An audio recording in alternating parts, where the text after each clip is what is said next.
नमस्कार, स्वागत है आपका। आप देख रहे हैं इंडिया बोल रहा है। मैं हूं आपके साथ विवेक शांडिल्य। रूस यूक्रेन युद्ध 4 साल का लंबा संघर्ष, हजारों जाने जा चुके हैं, शहर मलबे में बदल चुके हैं और दुनिया की बड़ी ताकतें इस लड़ाई की राजनीति में उलझ चुकी हैं। भारत भी इसमें फंसा। अमेरिका के प्रेशर में, टैरिफ में, बहुत सारी चीजों में भारत के ऊपर एलिगेशन लगे कि ये रूस को फंड कर रहा है इस वॉर के लिए। यानी इसका इंपैक्ट वर्ल्ड वाइड हुआ, पूरी दुनिया में हुआ।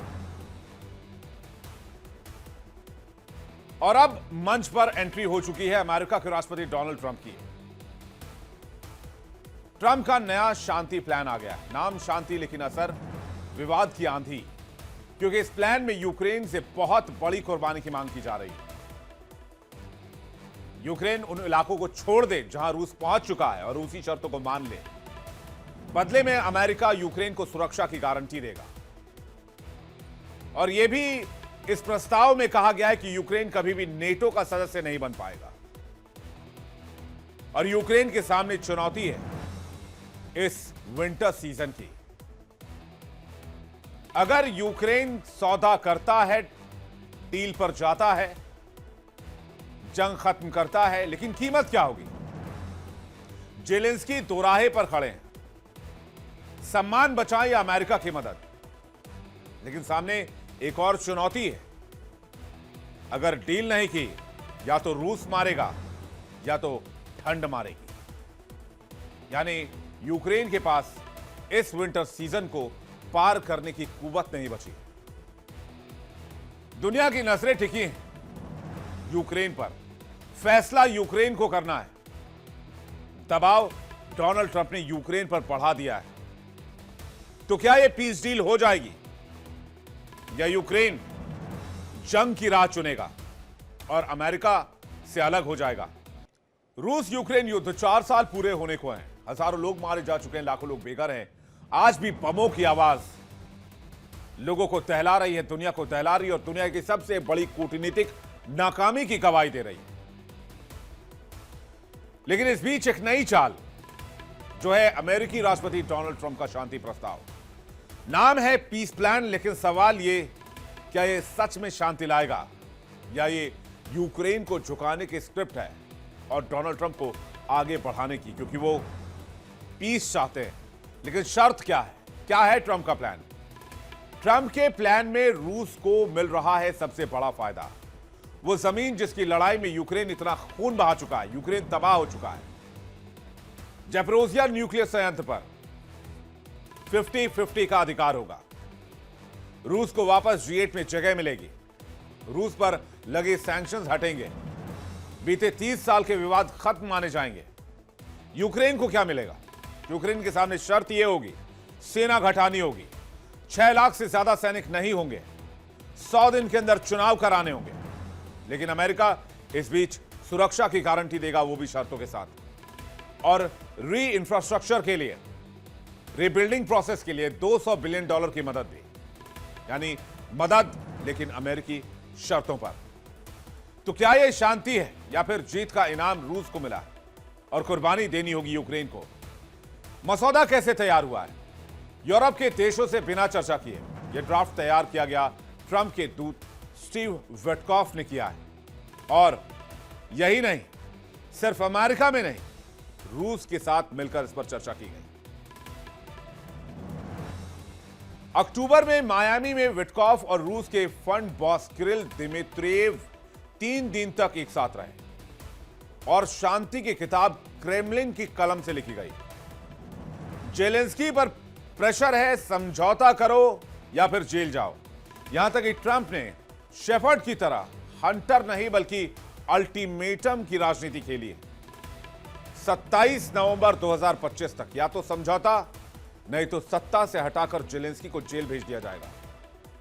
भ्रष्टाचार के आरोप, 2 मंत्रियों की छुट्टी और निशाने पर सीधे जेलेंस्की। लेकिन जेलेंस्की इससे साफ इनकार कर रहे हैं। और इसी पर यूक्रेन के राष्ट्रपति वोलोदिमीर जेलेंस्की की गर्जना सामने आई है। या तो हम आजादी और सम्मान से समझौता करें या फिर अपने बड़े साथी अमेरिका को खोने का खतरा उठाएं, लेकिन हम यूक्रेनी जनता के साथ विश्वासघात नहीं करेंगे। उन्होंने कह दिया है दुनिया के सामने, हम शांति चाहते हैं लेकिन चूक कर नहीं चाहते हैं।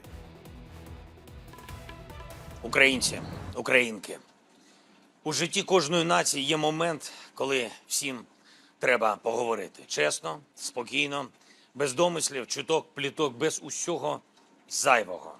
Так, як є, так, як я завжди намагаюсь говорити з вами. Зараз один з найважчих моментів нашої історії. Зараз тиск на Україну один з найважчих. Зараз Україна може опинитися перед дуже складним вибором. Або втрата гідності, або ризик втрати ключового партнера. Або складні 28 пунктів, або вкрай важка зима. लेकिन जेलेंस्की अकेले नहीं है। जर्मनी, फ्रांस और ब्रिटेन भी इस प्रस्ताव को कह चुके हैं ये डील रूस के पक्ष में झुकी हुई है। तो यूक्रेन के पास रास्ता क्या बचा हुआ है?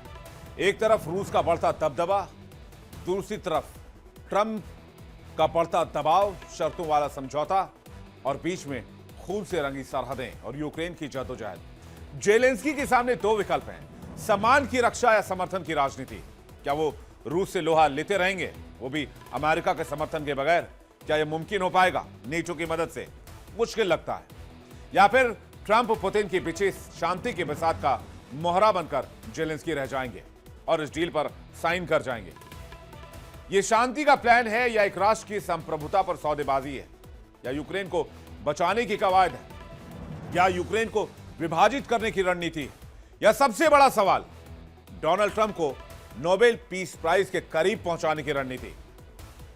दुनिया देख रही है ट्रंप और पुतिन की मित्रता इस वक्त करीब आती जा रही है और यूक्रेन इन दोनों के चक्रव्यूह में फंसा हुआ है, जहां बाहर निकलने का हर रास्ता जेलेंस्की के लिए डाउनफॉल की शुरुआत है और यूक्रेन के लिए समझौते की शुरुआत है।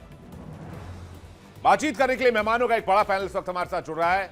हमारे साथ मेजर जनरल ए.के. सिवाच जुड़ रहे हैं, भू राजनीतिक विशेषज्ञ हैं, रक्षा विशेषज्ञ। स्वागत है आपका सर। प्रोफेसर स्वर्ण सिंह जुड़ रहे हैं, इंटरनेशनल स्टडीज पढ़ाते हैं जेएनयू में। स्वागत है सर आपका। डॉक्टर सुधीर सिंह जुड़ रहे हैं, विदेश मामलों के जानकार। स्वागत है आपका। संजीव श्रीवास्तव हमारे साथ जुड़ रहे हैं, विदेश मामलों के जानकार। बहुत बहुत स्वागत है। मैं संजीव श्रीवास्तव जी, पहला सवाल आपसे लेता हूं, क्या ये पीस डील साइन हो पाएगी? क्या यूक्रेनी राष्ट्रपति मान जाएंगे? कोई रास्ता निकल पाएगा? क्योंकि दो महाशक्तियों का दबाव यूक्रेन अकेले नहीं झेल पाएगा। देखिए विवेक जी, यूक्रेन जरूर इस 28 पॉइंट्स के जो पीस का प्रपोजल है उस पर अपना रेसिस्टेंस जरूर व्यक्त कर रहा है। लेकिन अगर आप रशिया और यूक्रेन के युद्ध की प्रकृति देखें तो ये जो युद्ध है ये मूलतः महाशक्तियों के बीच में परोक्ष रूप से इनडायरेक्ट तरीके से लड़ा जा रहा था। जहां एक तरफ यूनाइटेड स्टेट्स ऑफ अमेरिका और नेटो है, वहीं दूसरी तरफ रशिया है और यूक्रेन के सैनिकों के कंधों पर रख करके अमेरिका और नेटो बंदूकें चला रहे थे। यूक्रेन की जो टेरिटरी का जो इस्तेमाल है एक बैटल ग्राउंड के तौर पर किया जा रहा था और रशिया और यूक्रेन के बीच का युद्ध यूरोपियन थिएटर में महाशक्तियों के बीच में एक वर्चस्व की प्रतिद्वंदिता रही है। जाहिर है कि ये इनडायरेक्ट तरीके से ही हो सकती है, डायरेक्ट तरीके से महाशक्तियां लड़ नहीं सकती, क्योंकि जिस दिन वो एक दूसरे को डायरेक्ट तरीके से शूट करना शुरू कर दें उस दिन वो तीसरे विश्व युद्ध की शुरुआत हो जाएगी। जैसा कि राष्ट्रपति बाइडेन ने इस बात को कहा भी था अपने एक साक्षात्कार में कि जिस दिन अमेरिका और रशिया के सोल्जर्स एक दूसरे को डायरेक्टली शूट करना शुरू कर दें उस दिन आप मान लीजिए कि तृतीय विश्व युद्ध शुरू हो गया। और वो जो तृतीय विश्व युद्ध है वो कब न्यूक्लियर वॉर में बदल जाएगा, म्यूचुअली एश्योर्ड डिस्ट्रक्शन यानी मैट की सिचुएशन में कब चला जाएगा, कोई कुछ नहीं जान सकता, कह सकता। इसी वजह से ये महाशक्तियां डायरेक्ट कन्फ्रंटेशन का जो जोखिम है वो नहीं ले सकती, लेकिन उनके अंदर एक वर्चस्व की प्रतिद्वंदिता अवश्य है। एक नए शीत युद्ध का जो खतरा है, नया तरीके का जो पोलराइजेशन है वो बनता हुआ दिखाई दे रहा है। और मेरा ऐसा मानना है कि चूंकि महाशक्तियां ही इनडायरेक्ट तरीके से ये युद्ध लड़ रही थी और पहले महाशक्तियां बातचीत करने के लिए तैयार नहीं थी, लेकिन राष्ट्रपति ट्रंप के आने के बाद और रशिया भी जाहिर है कि उसके भी हैवी लॉसेस हुए हैं, बड़ी संख्या में उसने मिलिट्री पर्सनल सैनिकों को गंवाया है। साथ ही साथ रशिया को डिफेंस इक्विपमेंट्स की कमी पड़ रही है, वो ईरान के कामिकाजी ड्रोन्स का इस्तेमाल करता है, नॉर्थ कोरिया के तो वो सैनिकों का भी इस्तेमाल कर रहा है। हमारे अपने देश के भी कई युवा वहां पर उनको बरगला करके रशिया की सेना में शामिल कर लिया गया है, जिन्हें की विदेश मंत्रालय के प्रयासों से अब वापस लाया जा रहा है। तो रशिया को भी हैवी लॉसेस हुए हैं, रशिया भी एंडलेस वॉर नहीं लड़ सकता।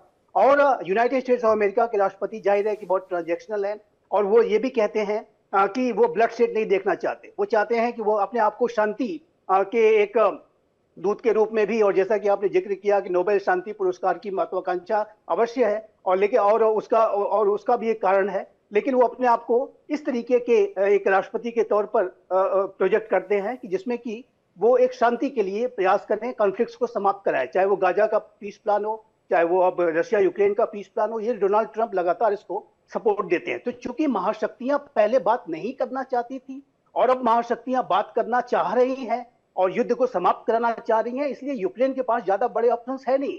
यूक्रेन को अल्टीमेटली अमेरिका के और रशिया के द्वारा जो उनके ऊपर एक दबाव डाला जा रहा है उसको स्वीकार करना ही होगा। और देखिए, एक विन विन फार्मूला, एक विन विन सिचुएशन इमर्ज होनी चाहिए, और यही इसका एक आउटकम, अच्छा आउटकम हो सकता है।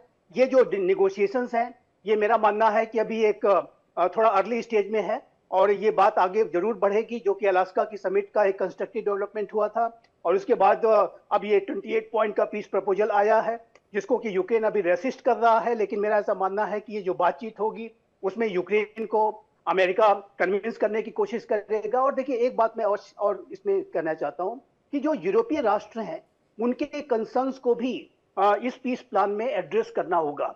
यदि आप यूरोपीय राष्ट्रों के कंसर्न्स को एड्रेस नहीं करेंगे तो संभव है कि ये जो पीस डील है ये सस्टेनेबल ना हो पाए, क्योंकि अमेरिका को ज्यादा बड़ी चिंता रशिया से नहीं है। अगर सबसे बड़ी चिंता अगर रशिया के इस एग्रेसिव बिहेवियर से है तो वो यूरोपियन राष्ट्रों को है कि यूक्रेन के साथ जैसा उन्होंने व्यवहार किया है और जैसी धमकियां वो स्वीडन और फिनलैंड को देते थे, और उसका परिणाम ये हुआ कि स्वीडन और फिनलैंड ने भी अपनी न्यूट्रलिटी की पॉलिसी का परित्याग करके वो नेटो का अम्ब्रेला को ज्वाइन कर लिया उन्होंने। और ये जाहिर है कि यूरोपीय राष्ट्रों के अंदर रशिया के राष्ट्रपति व्लादिमीर पुतिन के व्यवहार से काफी चिंता रहती है। तो यूरोपीय राष्ट्रों के जो कंसर्न्स को एड्रेस करना होगा, यूक्रेन के जो इश्यूज हैं उसको भी एड्रेस करना होगा, सिक्योरिटी गारंटीज देनी होगी, और जाहिर है कि अनेक तरीके के अभी नेगोशिएशंस होने बाकी हैं। लेकिन जैसा कि मैंने कहा कि चूंकि ये युद्ध महाशक्तियों के बीच में परोक्ष रूप से लड़ा जा रहा था और अब महाशक्तियां ये नहीं लड़ना चाहती और वो डायरेक्ट तरीके से रशिया और अमेरिका बातचीत कर रहे हैं, इस वजह से मैं इस युद्ध के समाप्ति के संदर्भ में प्रगति होते हुए देखता हूं, और यूक्रेन को अल्टीमेटली किसी न किसी एक फार्मूले पे एग्री होना होगा। यूक्रेन के पास ज्यादा बड़े ऑप्शंस अभी बचे नहीं है। शिवा सर, बार्गेनिंग टेबल पर अगर दोनों देश आएंगे ट्रंप की मध्यस्थता में, यूक्रेन क्या बार्गेन करेगा? अपनी जमीनें पहले लूज कर चुका है, फायर पावर है नहीं, इजराइल जैसा पावर भी नहीं है। इजराइल ने भी ट्रंप के शांति समझौते को माना हमास वाले जंग में, इजराइल हमास जंग में। तो यूक्रेन में जेलेंस्की के पास बहुत हाथ खोलने के लिए जगह है नहीं। उनको 27 नवंबर की जो डेडलाइन मिली हुई है उससे पहले कुछ फैसला करना होगा। हाँ बिल्कुल। देखो विवेक, एक तरफ खाई एक तरफ कुआं, कि अब जो जेलेंस्की उसके पास ज्यादा ऑप्शन है नहीं। अगर आप देखें कि मान लो इस जो 28 पीस प्लान दी गई है उसको नहीं मानता है यूक्रेन, तो क्या होगा? ये लड़ाई चलेगी और ये लड़ाई चलती रहेगी, और यूक्रेन जितना अभी हालात खराब है उससे ज्यादा और खराब होगी, और इलाका लूज करेगा। इस विंटर में वो सस्टेन नहीं कर पाएगा, उसका एनर्जी सेक्टर रूस ने पहले ही बर्बाद कर दिया है। तो सच्चाई यह है कि जिस हालात में वो अब है उससे भी वो ज्यादा बुरी हालात में हो जाएगा, क्योंकि उसके पास ऑप्शन बड़ी कम है। और अगर वो पीस प्लान नहीं मानता तो अमेरिका इससे निकल जाएगा, अमेरिका इसको हथियार नहीं देगा, अमेरिका इससे आप कोई मदद नहीं देगा। अब यूरोप की मदद से क्या वो लड़ पाएगा? जैसा लड़ रहा है उससे भी कमजोर हो जाएगा। तो इसका मतलब जेलेंस्की के पास कोई बड़े कार्ड नहीं है, उसके पास कोई ज्यादा चॉइस नहीं है। अब बात आती है ये जो 28 पीस प्लान में, इसमें ऐसी क्या चीज है जो जेलेंस्की को पसंद नहीं आ रही? देखो जेलेंस्की क्या कह रहे हैं कि भाई ये हमारी टेरिटोरियल इंटीग्रिटी और सॉवरेनिटी का सवाल है। हमारे जो देश की अंदर हम जो ईगो है उसको हम एक प्रकार सैक्रिफाइस करेंगे। वो इलाका तो आप लूज कर चुके हो। आपने डोनबस का इलाका, डोनेट्स्क, लुहांस्क, जापोरिजिया और खारासोन, जो 18 से 20% है, रूस ने पहले ले लिया है। क्रीमिया 2014 में ले लिया था, उस समय तो किसी ने आवाज नहीं उठाई, वर्ल्ड में किसी ने नहीं बोला। तो मतलब यह है कि जो इलाका रूस ले चुका है वो तो उसको वापस देगा नहीं, और लड़ाई अगर चलती गई तो और लूज करेगा यूक्रेन। तो ये सच्चाई है कि जो इसके अंदर 28 पीस प्लान में कुछ मॉडिफिकेशन हो सकती है, जो एक प्रकार से यूरोपियन कंट्रीज हैं वो इसके अंदर शामिल नहीं है। चाहे वो आप ये देखें रूस के साथ अगर आपने समझौता करना है तो जर्मनी और उसके बाद फ्रांस और यूके का भी होना बहुत जरूरी है। उसमें लिखा है कि एक पैक्ट साइन होगा यूरोप के बीच में, रूस के बीच में और यूक्रेन में, कि युद्ध नहीं होगा। मगर यह सच्चाई है कि ऑप्शन बहुत कम है यूक्रेन के पास, क्योंकि वो अकेला लड़ नहीं पाएगा और वो यूरोप उसको इतनी मदद नहीं दे सकते। अगर वो लड़ रहा है तो अमेरिका की मदद के साथ लड़ रहा है, अगर वो मना करते हैं तो अमेरिका जो है वो इसको हथियार नहीं देगा और जो इंटेलिजेंस नहीं देगा। ये दो इंपॉर्टेंट चीजें। अब हम देखते हैं कि अगर वो मान जाते हैं तो फिर क्या नुकसान है, जेलेंस्की को क्यों लग रहा है कि उसको उसकी एक आत्म जो शक्ति है उसके ऊपर थोस है। हाँ, ये सच्चाई है कि उसको ये मानना पड़ेगा कि ये जो डोनबस का इलाका जिसको डोनस्ट्रोक को लुहांसक है, उसको मानना पड़ेगा कि ये इलाका अभी रूस का है, रिकग्नाइज करना पड़ेगा। क्रीमिया को भी रूस का हिस्सा मानना पड़ेगा, और जापोरिजिया और खारासोन में जहां पर भी जो फौजें हैं उसको फ्रीज किया जाएगा, और वहां वो इलाका भी बाय एंड लार्ज उसके पास नहीं होगा। और जो जापोरिजिया का न्यूक्लियर प्लांट है उसको 50-50% वो जो इलेक्ट्रिसिटी दी जाएगी उसको कंट्रोल आईईए करेगा। तो ये इंपॉर्टेंट चीजें हैं इसमें। जी। अब ये बात आती क्या सिक्योरिटी गारंटी यूक्रेन को मिल रही है, ये एक बहुत इंपॉर्टेंट चीज है। वो कहते हैं कि आर्टिकल 5 जैसे नेटो जैसी एक सिक्योरिटी हम गारंटी देंगे अमेरिका, वो वेग है। उसको आपको लिखित में अच्छी तरीके से समझाना पड़ेगा क्या वाकई ये सिक्योरिटी गारंटी डेटरेंट है, रूस को आगे युद्ध नहीं करेगा यूक्रेन पे। दूसरा जो एक और स्टिकिंग पॉइंट है यूक्रेन पॉइंट ऑफ व्यू से, कि भाई आपकी जो फौज आज की तारीख में 8.5 लाख की, उसको घटा के 6 लाख कर दिया जाएगा। उसको अपनी एक फौज की जरूरत है, उसको एक प्रकार से अगर अपने देश को डिफेंड करना है तो आप ये रिस्ट्रिक्शन नहीं लगा सकते। यूरोपियन यूनियन ज्वाइन नहीं कर सकता सर, है, नाटो नहीं कर सकता। तो मुझे अमेरिका लगता है अगर कि सुरक्षा की गारंटी दे रहा है तो कर सकते हैं। जापान को अमेरिका ने सुरक्षा की गारंटी दी हुई है। जापान के पास इतनी बड़ी आर्मी नहीं है। ताइवान हाँ, को दी हुई है, ताइवान के पास इतनी बड़ी आर्मी नहीं है। जापान की बिल्कुल। सुरक्षा की पूरी गारंटी तो अमेरिका लेकर चलता है। मैं ये विवेक आपने बहुत साउथ अच्छा कोरिया क्वेश्चन की, पूछा। जी हाँ प्लीज। हाँ, मैं थोड़ा बताऊं। आज वही जापान, वही साउथ कोरिया एक प्रकार दोबारा सोच रहे हैं कि कहीं ना कहीं अगर चीन हमला कर देता है, ये जो गारंटी दी है अमेरिका की कितनी वहां पर वाइबल होगी। इसीलिए अब सोचने में आया है हो सकता है आने वाले टाइम में जापान और साउथ कोरिया, स्पेशली जापान, अपनी डिफेंस का बजट तो बढ़ाएगा ही, न्यूक्लियर भी जा सकता है। तो ये कहना है कि बिल्कुल उसने न्यूक्लियर जो अम्ब्रेला दिया, सिक्योरिटी अम्ब्रेला या न्यूक्लियर अम्ब्रेला बहुत कामयाब है, मैं इसको सहमत हूं। मैं ये कहता हूं कि यूक्रेन की ये एक प्रकार से स्टिकिंग पॉइंट है, उनको ये डाउट है, वो उसको क्लेरिफाई करें। ये एक इंपॉर्टेंट चीज है। दूसरा जो इंपॉर्टेंट है कि उसको जो कंस्ट्रक्शन एक्टिविटी जो $100 बिलियन जो रूस का है उसको डीप फ्रीज करके वो इस्तेमाल होगा, क्या रूस उससे एग्री करेगा, ये भी एक पॉइंट देखना पड़ेगा। पर मुझे लगता है अगर ये 28 पीस प्लान मानी जाती है, ये विन विन सिचुएशन है, क्योंकि रूस भी नहीं लड़ पाएगा। रूस की हालात, इकोनॉमी बहुत खराब हो रही है। अगर यूक्रेन को इजाजत तो दे दी है, उसको लंबे हथियार जैसे कि आपके एडवांस मीडियम कॉम्बैट एयरक्राफ्ट या बाकी चीजें दी जाए, तो वो भी हमले कर रहा है रूस के अंदर। तो मुझे लगता है रूस भी चाहता है ये लड़ाई रुके और समझौता हो। तो मुझे लगता है इसको 28 पीस प्लान को थोड़ा बहुत बातचीत करके इसके अंदर यूके को, फ्रांस को और जर्मनी को इन्वॉल्व जी करो, आपने बहुत सर, जरूरी जी है। मैं ये बहुत important स्वर्ण सिंह जी और सुधीर जी के पास आ रहा हूं। आपने कहा कि एक तरफ कुआं दूसरी तरफ खाई वाली स्थिति है यूक्रेन के लिए, और यूक्रेनी राष्ट्रपति एक और चीज का जिक्र कर रहे हैं, वो विंटर सीजन का जिक्र कर रहे हैं। ठंड भी आ रही है और ठंड भी एक बहुत बड़ी चुनौती बन जाएगी। जिस तरह से एनर्जी सेक्टर को रूस ने निशाना बनाया है, एक तरह से पूरी तरीके से ध्वस्त कर दिया एनर्जी चेन को यूक्रेन के, और वहां पर बड़ी मुश्किल स्थिति बन गई। स्वर्ण सिंह जी, आपका रिएक्शन क्या बेहतर रहेगा, क्योंकि जंग जितने दिन चलेंगे वो जमीनें धीरे धीरे करके रूस खींचता रहेगा अपनी तरफ। इसमें तो कोई दो राय है नहीं कि युद्ध यदि रुक जाता है तो उसमें सबका भला है, युद्ध से किसी का भी भला नहीं।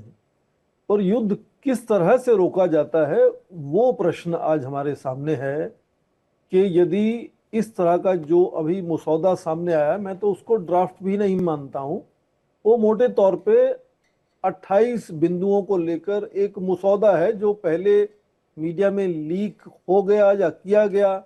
अब उसका एक वर्शन मीडिया में अवेलेबल है, वो केवल रूस और अमेरिका के बीच में बातचीत से तैयार किया गया है। उसमें ना तो किसी यूरोपीय देश की सोच शामिल है, और जाहिर है कि यूक्रेन के प्रतिनिधित्व की भी उसमें सोच शामिल नहीं है। हालांकि इसी सप्ताह में एक पेंटागन का डेलीगेशन आर्मी सेक्रेटरी लीड कर रहे थे, उन्होंने कीव में जाके बातचीत करने की कोशिश की, और उसके बाद राष्ट्रपति जेलेंस्की ने कहा कि हाँ, ये मसौदा जो सामने आया है बड़ी चिंता का विषय है कि एक तरफ जैसे आप कह रहे हैं कुआं है, दूसरी तरफ खाई है, एक तरफ बड़े दोस्त को खोना होगा, दूसरी तरफ अपनी जो राष्ट्र निर्माण की कोशिश है उसी को खोना होगा। तो उन्होंने कहा कि ये चिंता है, पर हम बातचीत करेंगे। मतलब ये कि ये मसौदा जो सामने आया है, इस पर अभी पूरी राय नहीं बनी है।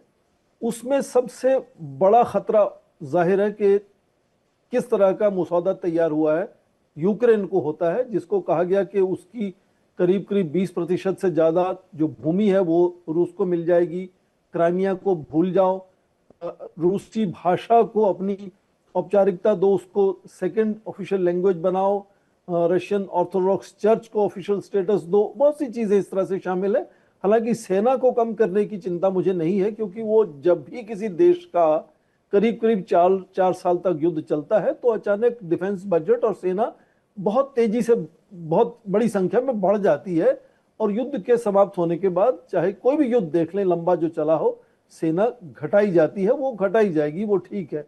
पर इसके अलावा यदि मान लीजिए कि ये युद्ध विराम या युद्ध दोनों अंतर्राष्ट्रीय बड़ी ताकतों की प्रतिस्पर्धा रही, इसमें अमेरिका की और रूस की, और ये जो मसौदा सामने आया है यदि ये रूस की भाषा में लिखा गया है, तो क्या ये अमेरिका की हार होगी या नहीं होगी? यदि अमेरिका को रूस की शर्तों पर युद्ध रोकना पड़ जाए, और उसमें भी क्या कोशिश है राष्ट्रपति ट्रंप की, जो मसौदा सामने है उसमें कि एक 800 वर्ग मील का एक बफर जोन बनाया जाएगा, जिसको यूरोपीय देशों की सेनाएं उसमें संतुलन और एक तरह से शांति बरकरार करेंगी, जबकि यूरोपीय देशों को इसमें शामिल नहीं किया गया मसौदा तैयार करते वक्त।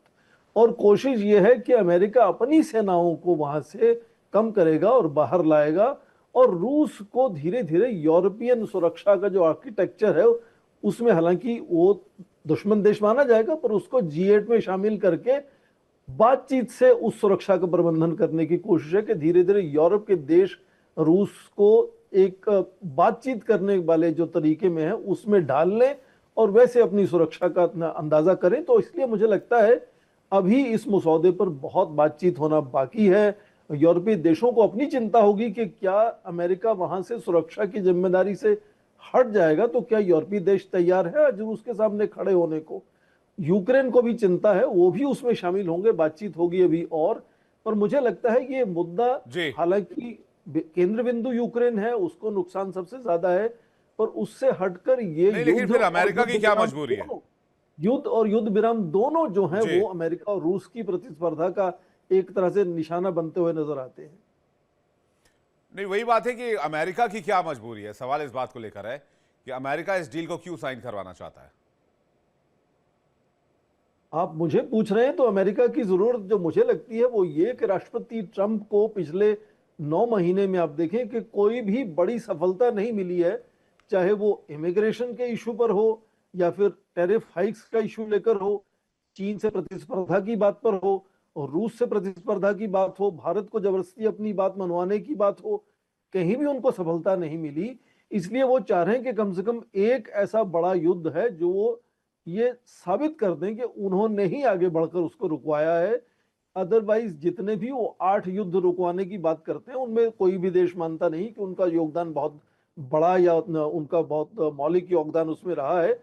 तो ये उनकी परेशानी है कि किसी न किसी तरह से किसी क्षेत्र में उनको सफलता मिलनी चाहिए, कोई युद्ध रोकने में उनको उसकी एक तरह से जिम्मेदारी मिलनी चाहिए कि उन्होंने युद्ध मतलब भाई साहब के लिए नाक का सवाल है ये, और अगर उन्होंने ये युद्ध रुकवा दिया तो भाई साहब को लगेगा भाई साहब ने बहुत बड़ा काम कर लिया, और होगा भी बहुत बड़ा काम। 4 सालों से युद्ध जारी है, हजारों लोग मारे गए हैं, लाखों लोग बेघर हुए हैं, विस्थापित हुए हैं, तो एक बड़ा काम हो तो जाएगा। लेकिन कुर्बानियां सारी मुझे लग रहा है कि जेलेंस्की को देनी पड़ेंगी, और फिर ठंड वाला फैक्टर भी है। सुधीर जी से मैं जवाब चाहूंगा इसका, वो कैसे देख रहे हैं इस पूरे प्लान को? देखिए, सवाल यह है कि अमेरिका, खास करके डोनाल्ड ट्रंप एडमिनिस्ट्रेशन, इस बात के लिए तो चुनावी जंग जब शुरू हुई थी पिछले साल नवंबर में चुनाव हुआ था, उसके पहले ही ये ट्रंप ने ऐलान किया था कि अगर मैं रहता राष्ट्रपति तो युद्ध होता ही नहीं, और मैं तो युद्ध 4 हफ्ते 8 हफ्ते में बंद करा दूंगा, जो भी उनका असेसमेंट था। अब ये लगभग साल हो गए, मतलब 20 जनवरी को साल हो जाएंगे ट्रंप के, 1.5 महीना, लगभग 2 महीना बाकी। और हो ही गया, तो मान लीजिए पहुंच ही गए धीरे धीरे, तो जीत तो हाँ, पहले ही गए थे, तो नवंबर में ही जी जीत गए जी थे। जी, तो सवाल ये है, प्रोफेसर स्वर्ण सिंह ने अच्छी बात कही कि जो मसौदा है उस पे भी बहुत चर्चा होनी। ये मसौदा कोई फाइनल नहीं है, तो अगर अमेरिका और रूस को भी फाइनल करना है तो फिर जेलेंस्की के पास क्यों अप्रूवल के लिए लोग जा रहे हैं? सवाल यह है कि यूरोपियन यूनियन इसमें एक बहुत बड़ा फैक्टर है, और यूरोपियन यूनियन कोई भारत के सामने भूटान जैसा नहीं है, वो भी एक अच्छी शक्ति है। उसका अमेरिका के साथ $1 ट्रिलियन का व्यापार है, चाइना के साथ भी व्यापार है। जो वैश्विक राजनीति है उसमें यूरोपियन यूनियन एक इंपॉर्टेंट फैक्टर है, तो उसको बाईपास अमेरिका कर देगा 100%, ऐसा बिल्कुल नहीं है।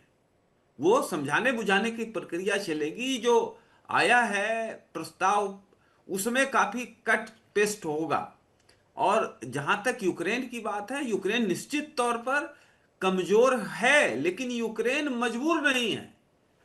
रसिया भी उतना मजबूत नहीं है जितना अखबार नवीस दिखा रहे हैं। अगर इतना मजबूत वो रहते तो आज चीन पर किस हद तक रसिया की निर्भरता बन गई है, ये तो हम सामरिक विशेषज्ञ ही जानते हैं। रसिया जो है वो आज चीन के गोद में आ गया है, ये हालत बन गई है। तो रसिया की कोई हालत बहुत अच्छी नहीं है। तो रसिया का भी एक कंपल्सन है, अगर 60% यूक्रेन का कंपल्सन शांति पाना है तो 40% रसिया का भी कंपल्सन शांति पाना है। तो ये जो मसौदा है ये निश्चित तौर पर किसने क्या कहा, किसका क्या हित है, वो एक पक्ष है, लेकिन ये विश्व शांति के लिए एक अच्छी बात है। 4 साल होने को इस युद्ध को, ये सिर्फ डिस्ट्रक्शन डेथ ला रहा है। 5 लाख लोग दोनों साइड से मारे जा चुके हैं, 1 मिलियन लोग घायल हुए हैं। तो निश्चित तौर पर इसको बंद होना मानवता के हित में है, और दोनों पक्ष, मुझे लगता है कि इसमें जब बातचीत होगी, यूरोपियन यूनियन उसमें आएगा। जैसे ट्रंप का जो डेडलाइन सो कॉल्ड है वो भी अभी अगले हफ्ते के अंत तक है, तो उसमें भी 10 दिन है, तो बातचीत होगी और यूरोपियन यूनियन भी उसमें जाएगा, और बहुत चीजें उस मसौदे से हटेंगे, आप देखते जाएं, तब एग्रीमेंट होगा। क्योंकि आप देखिए कि 30 दिन 100 दिन के अंदर चुनाव कराने की बात है यूक्रेन के अंदर।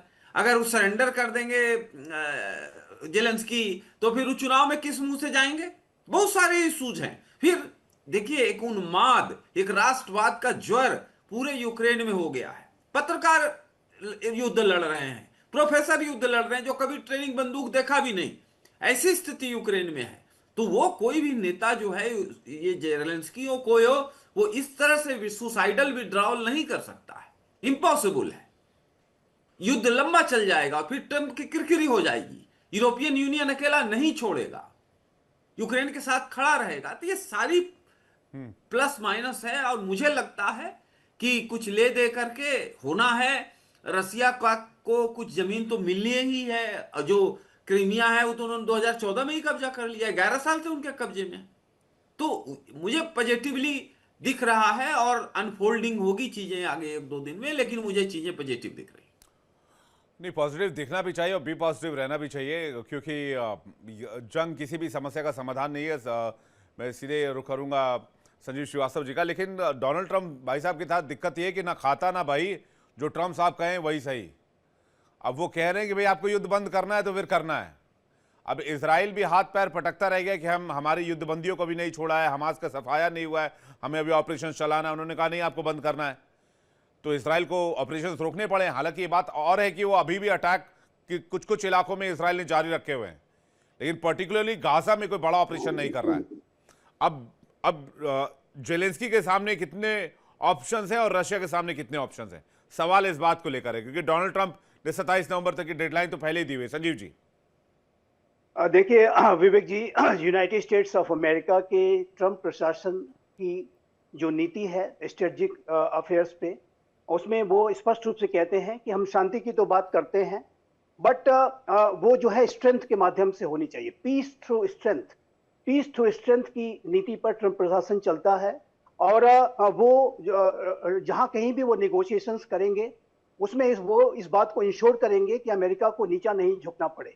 और जैसा कि प्रोफेसर स्वर्ण सिंह ने ये प्रश्न उठाया है, और मैं ऐसा मानता हूं कि यूनाइटेड स्टेट्स ऑफ अमेरिका भी इस पूरे मसौदे को लेकर के निगोशिएशंस में गहरे तरीके से इन्वॉल्व है, और आगे भी जब ये प्रक्रिया आगे बढ़ेगी और यूक्रेन के साथ और यूरोपीय राष्ट्रों के साथ, रशिया के साथ जो फर्दर डायलॉग और नेगोशिएशंस होंगे, उसमें अमेरिका इस बात को इंश्योर करेगा कि वो कहीं उसे झुकना नहीं पड़ा है, न ही यूरोपीय राष्ट्रों के अंदर इस तरीके का सेंस आना चाहिए या यूक्रेन के अंदर इस तरह का सेंस आना चाहिए कि उसकी हार हो गई है और रशिया की जीत हो गई है।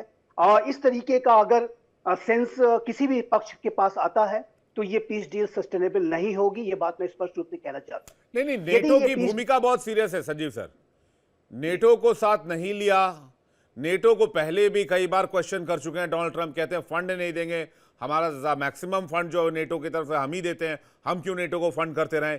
यूरोपीय यूनियन के कई देशों के साथ डोनाल्ड ट्रंप ने कॉन्फ्लिक्ट शुरू कर दिया है, उनकी आपस में ठीक से बातचीत नहीं है। फ्रांस ने यूक्रेन के साथ 100 राफेल की डील कर ली है। एक नेटो का कॉन्फ्लिक्ट अलग चल रहा है। या तो ऐसा होगा कि अमेरिका को छोड़कर जेलेंस्की जो है वो यूरोपियन यूनियन की तरफ शिफ्ट हो जाए। नहीं, ये जो सतही जो मतभेद हैं वो अवश्य नेटो के और ट्रंप के प्रशासन के साथ दिखते हैं, और ये जाहिर है कि इसका कारण यही है कि वो राष्ट्रपति ट्रंप काफी ट्रांजैक्शनल हैं। वो हर एक जगह, चाहे वो अलायंस ही क्यों ना हो, चाहे वो नेटो जैसा ट्रांस अटलांटिक मिलिट्री अलायंस ही क्यों ना हो, जापान और साउथ कोरिया जैसा मिलिट्री अलायंस ही क्यों ना हो, वहां पर भी वो कॉस्ट बेनिफिट एनालिसिस करते हैं और उनको चाहते हैं कि अधिक से अधिक आप पैसे दीजिए और अपनी जो भी हम अमेरिका वहां अपनी सर्विसेज प्रोवाइड करा रहा है, मिलिट्री जो डिप्लॉयमेंट्स इत्यादि हैं, उसमें वो उसको आप फंड कीजिए, उसको अपना बजट दीजिए। और यही बात उन्होंने नेटो के ऊपर भी दबाव बनाया। नेटो के लिए तो पहले वो 2% का जीडीपी का कहते थे, अब वो 5% तक की डिबेट होने लगी है।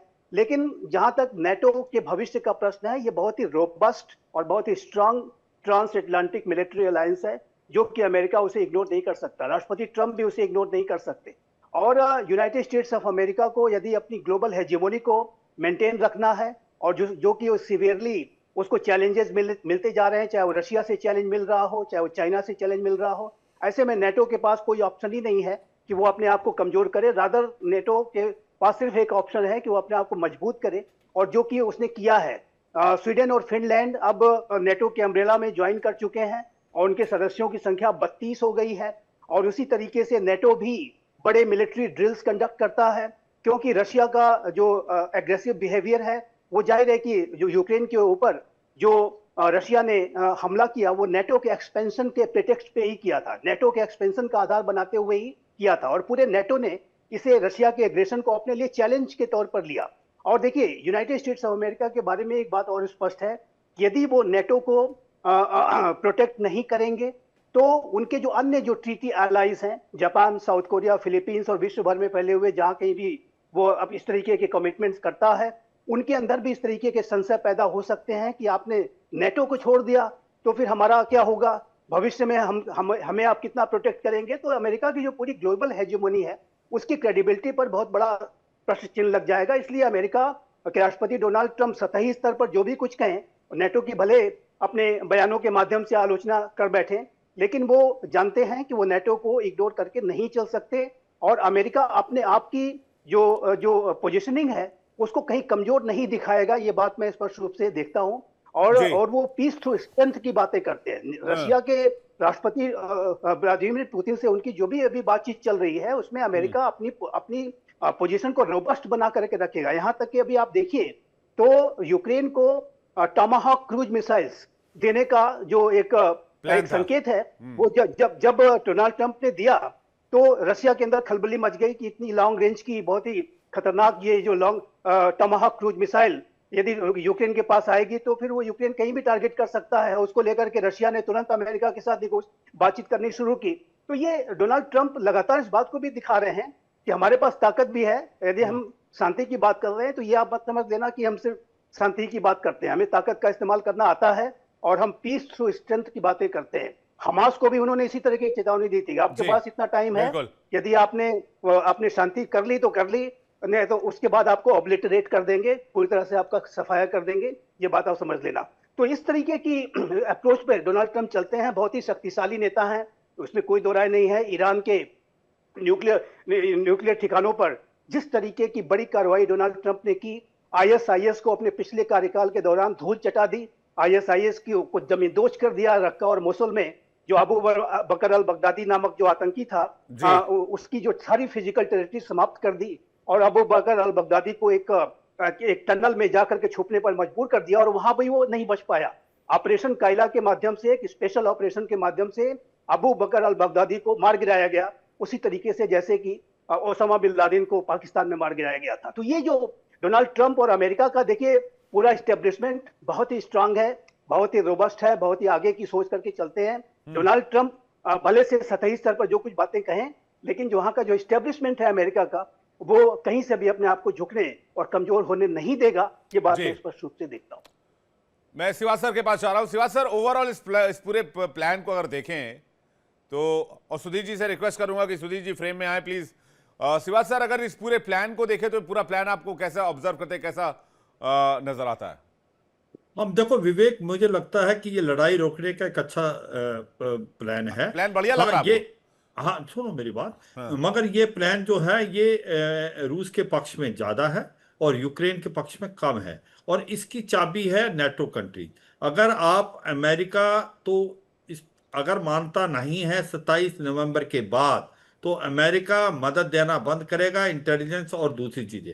अब बात आती है कि यूरोपियन कंट्री जो फ्रांस है, यूके है और जर्मनी, अगर वो कहते हैं कि ये सेल आउट है और हमें लड़ना चाहिए, और वो कहते हैं हम मदद करेंगे यूक्रेन की, तो फिर ये जो है नहीं प्लान चलेगी। इसका मतलब ये है कि सबसे बड़ी गलती और खामी मुझे लगती है इस प्लान में कि अमेरिका को इन तीनों कंट्री जो कि यूरोपियन कंट्रीज की हैं और नेटो का हिस्सा, उनको साथ लेके चलना था, उनके ऊपर थोप नहीं सकते।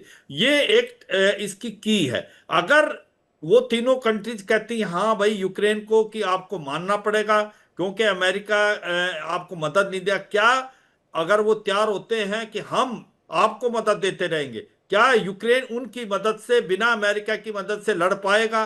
तो ये भी क्वेश्चन मार्क है, क्योंकि याद रखो कि लड़ाई लंबी चलेगी तो क्या यूक्रेन दोबारा उस इलाके को जीत पाएगा जो उसको लूज आउट किया? ये भी एक बहुत बड़ी क्वेश्चन मार्क है। मुझे लगता है कि होना क्या चाहिए, ये जो प्लान है इसके ऊपर कुछ ना कुछ चेंज आने चाहिए, ऐसे चेंज आने चाहिए जिससे यूक्रेन जो अभी बिल्कुल कमजोर नजर आ रहा है इसके अंदर और ज्यादातर रूस के पक्ष में है, इसको एक प्रकार से बैलेंस आउट किया जाए। और ये बैलेंस आउट प्रेशर डालेंगे यूरोपियन और नेटो कंट्री, वो डालेंगी, क्योंकि ये मुझे लगता है अमेरिका को करना पड़ेगा।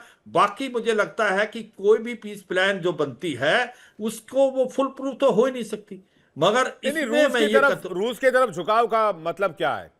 देखो क्या रूस की मजबूरी तरफ है अमेरिका की? अमेरिका पावरफुल है, पैसे हैं, आर्मी है, मिसाइल्स हैं, हथियार है, कोई कमी तो है नहीं। देखो सच्चाई ये है कि उसको प्रैक्टिकल है डोनाल्ड ट्रंप, उसको लगता है कि ये लड़ाई लंबी चलेगी तो ऐसा तो है नहीं यूक्रेन इसको दोबारा जीत लेगा। क्या ये थर्ड वर्ल्ड वॉर की तरफ हो सकती है? कहने का मतलब यह है अगर आपको रूस को मतलब एक आशंका है कि ये नेटो की तरफ फैल सकता है, तो डोनाल्ड ट्रंप पहले कंटेन करना चाहते हैं। नहीं, मैं एक और चीज 2 मिनट बताऊं। बात यह है कि हो क्या सकता है अगर ये लड़ाई चलती है, तो ये सच्चाई है कि ये लड़ाई अगर आप यूक्रेन को जिताना है तो यूक्रेन को आपको टोमाहाक जैसे मिसाइलें देनी पड़ेगी, आपको उसको और मदद करनी पड़ेगी। अगर वो मदद होती है तो हो सकता है ये लड़ाई एकदम नेटो वर्सेस अमेरिका रशिया हो जाए और ये एक थर्ड वर्ल्ड वॉर की तरफ जा सकते और मैं समझता हूं ये न्यूक्लियर भी जा सकते। ये एक आशंका है, तो इसको मद्देनजर रखते हुए मुझे लगता है डोनाल्ड ट्रंप भी चाहेंगे कि लड़ाई बंद हो, मगर जो ये 28 पीस प्लान है इसको मॉडिफाई करना पड़ेगा, क्योंकि ये एक सेल आउट है रूस के लिए, थोड़ा बैलेंस आउट करना पड़ेगा। और इसका जो सबसे बड़ा महत्वपूर्ण रोल प्ले करेंगे वो करेंगे ये जो 3 कंट्रीज का मैंने बताया बात, यूके, फ्रांस और जर्मनी, ये बहुत बड़ा मेजर खेलेंगे। ये अगर यूक्रेन के साथ खड़े हुए हैं तो कुछ प्रेशर में डोनाल्ड ट्रंप आएंगे। अगर ये नहीं खड़े हुए तो फिर यूक्रेन के पास कोई ज्यादा कार्ड नहीं है, तो फिर तो एक तरफ खाई एक तरफ कुआं। जी, विवेक, स्वर्ण सिंह जी, आपको क्यों लगता है कि आपको क्या लगता है कि क्यों अमेरिका जो है वो रूस की तरफ ज्यादा इस डील में इंक्लाइन नजर आ रहा है? हालांकि जो डील में जो पॉइंट्स दिए गए हैं उससे तो साफ जाहिर होता है, लेकिन इसकी वजह क्या है? हाँ, बिल्कुल साफ है कि जो मसौदा अभी खबरों में है उसमें रूस का ही नहीं, मुझे लगता है राष्ट्रपति पुतिन के हस्ताक्षर सामने आते हैं। और वो बदलाव जो राष्ट्रपति ट्रंप की सोच में है वो उनकी अगस्त की शिखर वार्ता से अचानक नजर आया था। जब वो जा रहे थे अलास्का तो जहाज से उन्होंने अपने सोशल ट्रूथ पर लिखा था कि यदि युद्ध विराम नहीं मानते राष्ट्रपति पुतिन तो बहुत उनको मुश्किल का खामियाजा भुगतना पड़ेगा। पर जब वहां से शिखर वार्ता से निकले तब से कह रहे हैं कि हम युद्ध विराम की बात नहीं कर रहे, हम तो शांति प्रस्तावना की बात कर रहे हैं, जो पुतिन की भाषा है। और ठीक उसी तरह से आज इस मसौदे में भी आप देखें कि राष्ट्रपति पुतिन की भाषा है। अब ऐसा क्यों है, ये आपका सवाल है कि राष्ट्रपति ट्रंप की क्या मजबूरी है कि वो इस तरह से जल्दी से युद्ध का अंत करना चाहते हैं। मैं संजीव से सहमत हूं, उन्होंने कहा कि उनकी विध्वंस करने की, अमेरिका की हिंसा की बहुत ताकत है और खासकर आतंकियों को खत्म करने की बहुत ताकत है। पर क्या शांति बनाने की ताकत है? उसमें हमेशा से अमेरिका कमजोर रहा है। दूसरे विश्व युद्ध के बाद कोरिया देख लें, वियतनाम देख लें, इराक देख लें, सीरिया देख लें, अफगानिस्तान देख लें, एक के बाद शांति प्रस्तावना को जमीन पर उतारना बहुत मुश्किल काम है, वो नहीं हो पा रहा है। अब युद्ध को यदि आप एक एंटरप्राइज, एक उद्यम की तरह से देखें तो युद्ध लड़ने वाले देश उसमें ये ध्यान रखते हैं कि इससे होने वाले फायदे जो हैं वो इसकी कीमत से ज्यादा होने चाहिए। अब 4 महीने पहले ही राष्ट्रपति ट्रंप कह चुके हैं कि 350 बिलियन डॉलर लगा चुके हैं वो यूक्रेन युद्ध में। और एक हद के बाद आप देखें कि ना तो रूस को बहुत बड़ा फायदा हो रहा है, ना यूक्रेन को भूमि पर बहुत ज्यादा बड़ा फायदा हो रहा है। तो यदि इस तरह से स्टेलमेट बना हुआ है और लगातार उसकी कीमत चुकानी पड़ रही है अमेरिका और उसके दोस्त देशों को, और एक बड़ी सफलता उनके हाथ में नहीं आ रही पिछले 9 महीने में, तो ये मजबूरी है राष्ट्रपति ट्रंप की। पर इसमें यदि वो राष्ट्रपति पुतिन की शर्तों पर युद्ध को खत्म करते हैं तो ये अमेरिका की उसमें हार मानी जाएगी, खासकर तब यदि वो अपने यूरोपीय साथी देशों को, नेटो पार्टनर्स को और यूक्रेन को उसमें शामिल नहीं कर पाते हैं। और रूस की शर्तों पर यदि युद्ध विराम होता है या युद्ध खत्म होता है तो इसमें अमेरिका की हार होगी, ये शायद वो नहीं देख पा रहे। वो केवल शॉर्ट टर्म एक मायोपिक नजरिए से देख रहे हैं कि मैं युद्ध यदि रोक देता हूं तो शायद मुझे अगला शांति पुरस्कार मिल सकता है। पर लंबी दूरदर्शी से, आप दूरदर्शिता से देखें तो उसमें ये रूस का दबदबा बढ़ेगा, नाटो कमजोर होगा। नाटो जो लगातार पूरब की ओर बढ़ रहा था पिछले 20 सालों से, उस पर रोक लगेगी।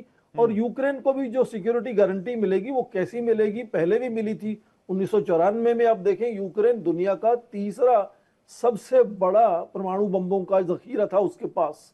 जब उसने वो सरेंडर किया तो 5 बड़े देशों ने, रूस ने, अमेरिका ने, फ्रांस, जर्मनी और चीन ने उनको एश्योरेंसेस दिए थे। पर जब सीधा युद्ध हुआ तो क्या कहा राष्ट्रपति पुतिन ने कि जिस यूक्रेन को हमने वो एश्योरेंस दिए थे आज वो यूक्रेन वो वाला यूक्रेन नहीं है। तो परिभाषाएं हमेशा बदल जाती हैं। बिल्कुल। इससे न केवल यूक्रेन बल्कि यूरोप के देशों की सुरक्षा कमजोर होगी। राष्ट्रपति ट्रंप अमेरिका को रूस के सामने कमजोर बनाएंगे, इसमें जीत पुतिन की होगी। सुधीर जी को क्या लगता है कि क्या ये शॉर्ट टर्म गेन देख रहे हैं डोनाल्ड ट्रंप?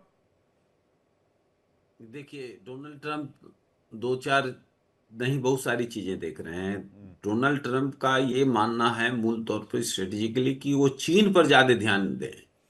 और आप इस बात को गौर करें कि रूस और यूक्रेन की लड़ाई में जो सबसे ज्यादा फायदा हो रहा है वो चीन को हो रहा है।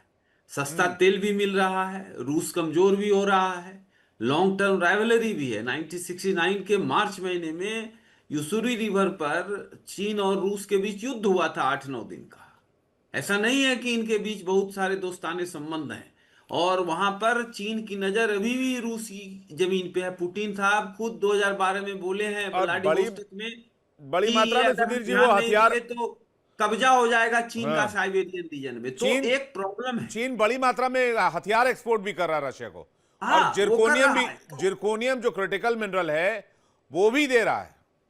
तो ट्रम्प का ये मेजर एक पॉइंट है कि भाई हम रूस को इतना कमजोर न कर दें कि वो परमानेंट तौर पर चीन का जो है माने उंगली पकड़ के चलने लगे। तो वो रूस को बहुत कमजोर होने से भी बचाना चाहते हैं, चीन को कमजोर करना चाहते हैं, और ये मानते हैं कि ये युद्ध से रूस जो है वो बहुत कमजोर हो रहा है और चीन मजबूत हो रहा है, इसको तोड़ना चाहते हैं। लेकिन इसका मतलब ये नहीं है कि यूक्रेन को जो है वो थाली में परोस करके रूस को दे दिया जाएगा, क्योंकि जैसा मैंने पिछले संबोधन में भी कहा कि इसमें यूरोपियन यूनियन एक बड़ा फैक्टर है, और यूरोपियन यूनियन आर्थिक तौर पर बहुत बड़ी शक्ति है, डोनाल्ड कोई ट्रंप छोटी-मोटी सीरियसली शक्ति कहां ले नहीं रहे हैं है। यूरोपीय यूनियन को?